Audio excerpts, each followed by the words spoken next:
आप सभी को जय मसीह की। प्रियो, वचन में जाएं। इससे पहले हम कुछ बातों को समझें कि आज जबकि परमेश्वर के दास लोग जगह जगह प्रचार करते हैं, प्रभु की सेवा कर रहे हैं, प्रभु के कार्य को आगे बढ़ा रहे हैं, और जब वो कोई भी वचन से प्रचार करते हैं, अगर वही वचन को कोई दूसरा बोलता है तो पास्टर्स लोग, प्रभु के दास लोग क्या बोलते हैं कि सामने वाला मेरा नकल कर रहा है। ये वचन है, ये एक ही बात है, कोई इसमें से अलग होके नहीं बोलेगा। अगर मैच कर रहा है वचन तो जरूरी नहीं कि कोई नकल ही कर रहा है। अगर हम ये सोचें कि वो हमारा नकल कर रहा, वो हमारा नकल कर रहा है, तो वचन फैलेगा कैसे?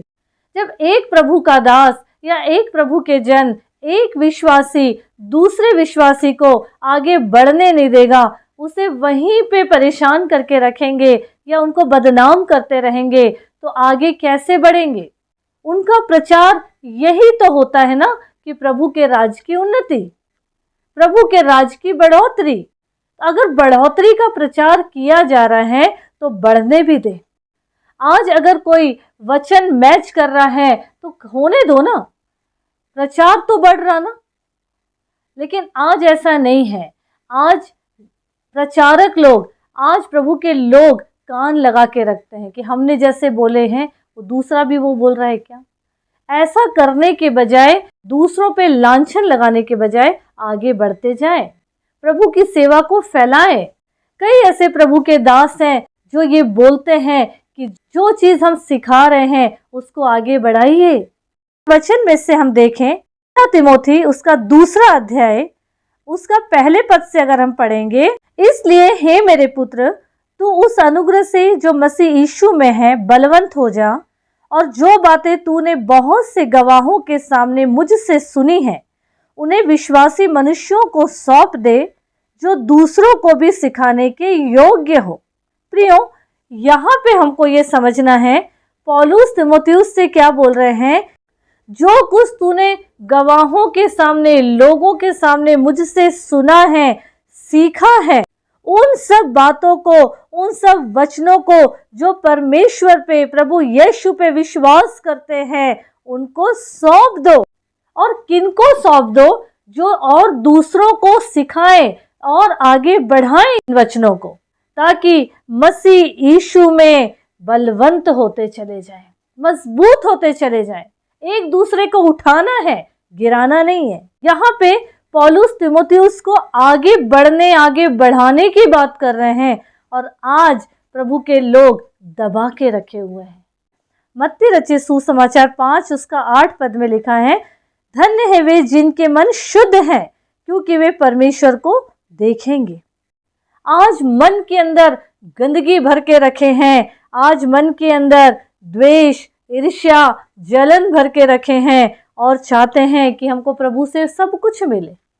आज बड़े से बड़े पास्टर्स लोग, बड़े से बड़े खुदा के दास लोग बड़े बड़े प्रचार करते हैं, सेमिनार्स चलाते हैं, लाखों की संख्या में प्रचार करते हैं, फिजिकली हो या सोशल मीडिया के माध्यम से, लेकिन मन में भरा हुआ है क्या? संसार की बातें। मन में क्या भरा है कि हम यहाँ से प्रचार कर रहे हैं, पर जो सामने सुन रहे हैं वो हमारे प्रचार को आगे ना बढ़ाए।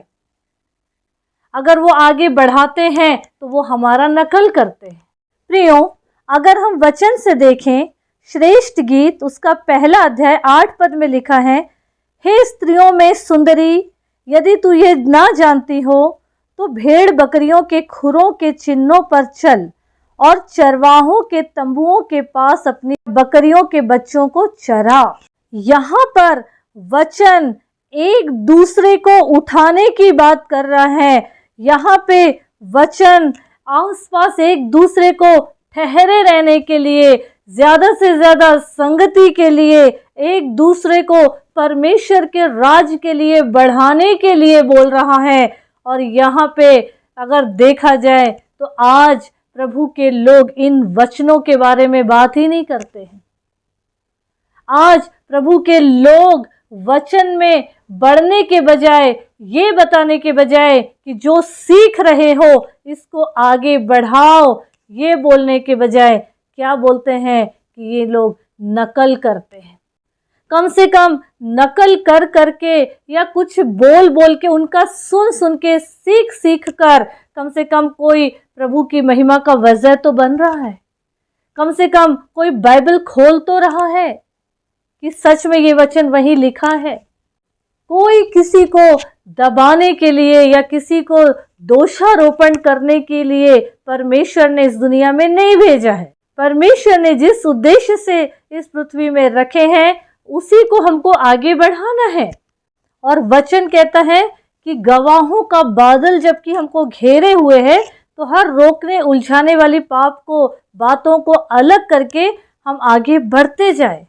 क्योंकि वचन क्या कह रहा है 2 तिमोथी 2 अध्याय में कि इसलिए हे मेरे पुत्र, तू उस अनुग्रह से जो मसीह यीशु में है बलवंत हो जा, और जो बातें तूने बहुत से गवाहों के सामने मुझसे सुनी है उन्हें विश्वासी मनुष्यों को सौंप दे, जो दूसरों को भी सिखाने के योग्य हो।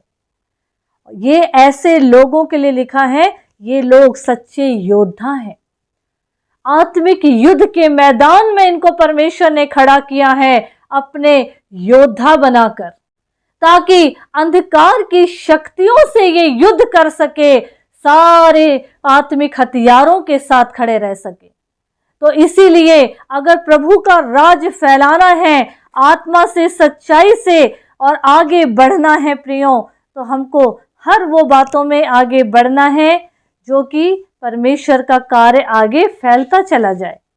प्रभु ने जबकि हमें चुना है, परमेश्वर ने अपने कार्य के लिए खड़ा किया है, तो ये सारी बातों को पीछे करें, रोकने टोकने उलझाने वाली बातों को अपने जीवन से अलग करें और प्रभु की महिमा के योग्य फल लाएं, ताकि हमारे जीवन से कई आत्मा प्रभु के राज्य में दाखिल हो सके। सारी महिमा प्रभु को मिले। प्रभु यीशु मसीह इस वचन के द्वारा हम सबों को बहुतायत की आशीष दे। आमीन आमीन।